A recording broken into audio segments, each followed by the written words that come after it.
Hi guys! Ngayon po, may sasabihin po ako sa inyo. Ngayon po, ba't kaya taglamig po na yon? Ang lamig po sa labas. Nalamig na din po ako.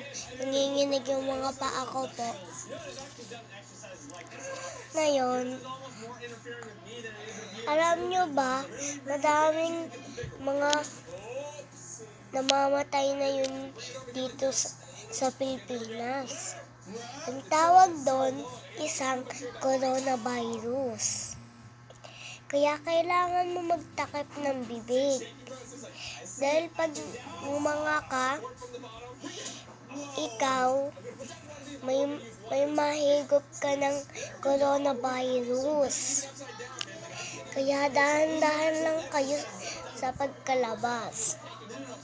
Kasi masasaktan po kayo. At sana naman po, ligtas naman po kayo.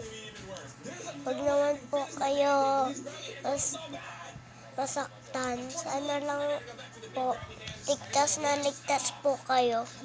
Dahil kami po, nagkasakit din po kami dati, linagnat po. Pinalusahan po kami. Di po kami nakapasok nun.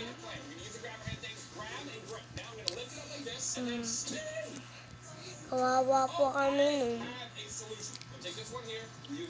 Wala kami pera, maliit lang bahay namin. Pinagalapan ng mama namin yung TV namin.